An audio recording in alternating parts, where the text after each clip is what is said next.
ठाकुरगंज का एक दरोगा था मेरे जाति का, वहाँ दबंग उससे सीनियर था, उसको प्रणाम नहीं किया, इतना जलील किया कि आत्महत्या कर लिया उस आदमी ने। इसलिए यूजीसी आना चाहिए और एकदम सख्त नियमों के साथ आना चाहिए। बिहार विकास के पैमाने पे जहाँ खड़ा है वहाँ आदरणीय नीतीश कुमार जी का योगदान है।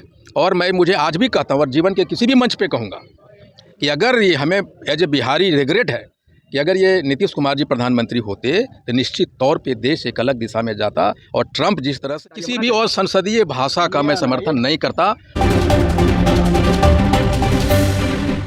विधायक आईपी गुप्ता जब नीतीश कुमार को सदन में जिंदा लाश की बयान को लेकर जब वो बात करते हैं मीडिया से, तो वो कहते हैं कि ऐसी भाषा का समर्थन मैं नहीं करता हूं, लालू प्रसाद यादव के आदर्श पे चला हूं।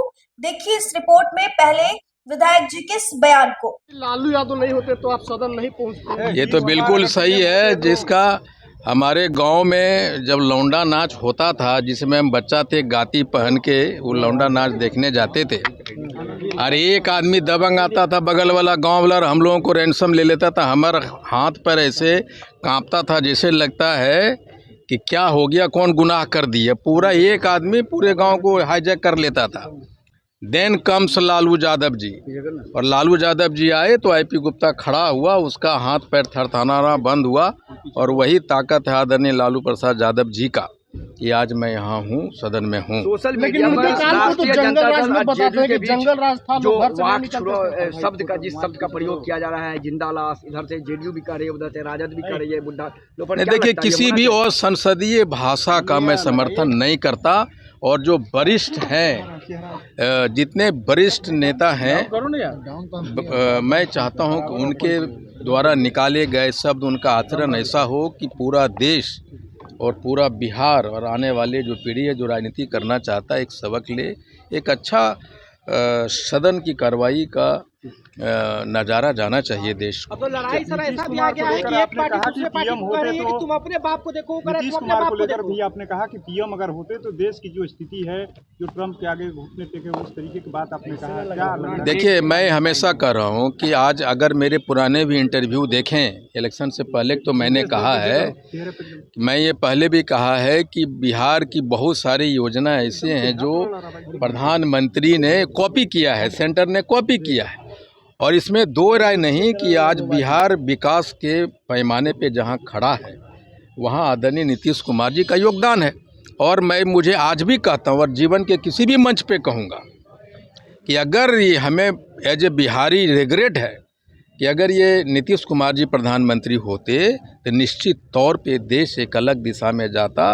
और ट्रंप जिस तरह से हमारे आदरणीय प्रधानमंत्री को टर्म डिक्टेट कर रहा है, उनको हर रोज़ बेइज्जत कर रहा है, हम बिहारियों के लिए शर्मसार करने वाला ये चीज़ है। इसीलिए मैं कहता हूँ, आज अगर माननीय मुख्यमंत्री देश का प्रधानमंत्री होते तो ये घुटना टेक एग्रीमेंट हो रहा है, देश को बेच दिया जा रहा है, वो नहीं होता। जाति तत्व पान समाज को लेकर के आपने सदन के अंदर कहा कि गर्दन पकड़ करके उन्हें निकाला जा रहा है बहालियों से, ये आपके सवाल आप कुरी दिएगा तो मेरे आंख से आंसू आ जाएगा। समझिए, मोरबा पंचायत की एक बेटी है जिसके पूर्णिया में एडमिशन हुआ, जिसको मेडिकल कॉलेज में एडमिशन हुआ, उसको ये कह के निकाल दिया कि तुम ततवा है, निकलो। और जब वो बच्ची से मैं मिला तो बोला कि uncle I have left home for living. वो कमिट करने, सुसाइड करने की कोशिश की। और एक बेगूसराय की बच्ची है जिसकी 3 बच्चे हैं, उसका पति उसको पढ़ाने के लिए दिल्ली चला गया, रिक्शा चलाया और इसके क्वालिफाई किया, वो मास्टरनी बन गई, उसको ज्वाइनिंग नहीं दिया। वो मुझे कॉल करके कहता है कि अंकल मुझे बचा लीजिए, मैं बहुत गरीब हूँ, अगर मेरा ज्वाइनिंग नहीं हुआ 3 बच्चों के साथ आत्महत्या कर लूँगी, बताइए। लेकिन यूजीसी आया तो लोग कह रहे हैं कि यूजीसी गलत आया है, आप तो कह रहे हैं कि हो रहा है शोषण। अरे भैया, ये अगर यूजीसी का शोषण के बारे में जानना है तो पूछिए अति पिछड़ा दलित वाले लोगों से, जो ऑफिस में काम करता है, जो सरकारी ऑफिस में है, कॉलेजेज में है, किस तरह का डिस्क्रिमिनेशन उसके साथ होता है। वो प्रोटोकॉल के तहत बेचारा कुछ बोल नहीं सकता। मेरे जाति का एक आदमी है जो कल मुझे कॉल किया, क्या क्या हो रहा है हम लोग जानते हैं। एक दरोगा है, अब शिव पूजन ठाकुरगंज का एक दरोगा था मेरे जाति का, वहाँ दबंग उससे सीनियर था, उसको प्रणाम नहीं किया, इतना जलील किया कि आत्महत्या कर लिया उस आदमी ने। उसका हार्ट अटैक हो गया, मर गया वो। इसलिए यूजीसी आना चाहिए और एकदम सख्त नियमों के साथ आना चाहिए। तो सुना आपने, जहां सदन के अंदर तीखी नोक-झोंक विधायक, मंत्री और कई विधायकों की हंगामे देखने को मिले हैं। इस बीच नीतीश कुमार को जिंदा लाश से एक शब्द का प्रयोग किया जाता है विपक्ष के द्वारा, जिसके बाद पूरे सदन में जो है फैल उठती है। इस तरीके से भाषा का प्रयोग को लेकर के आईपी गुप्ता ने क्या कुछ कहा है आपने सुना, वही लालू प्रसाद यादव को लेकर भी उन्होंने क्या कुछ कहा है, हमें कमेंट में आप अपनी राय जरूर दें। फिलहाल इस पूरे रिपोर्ट में इतना ही। बहुत बहुत धन्यवाद।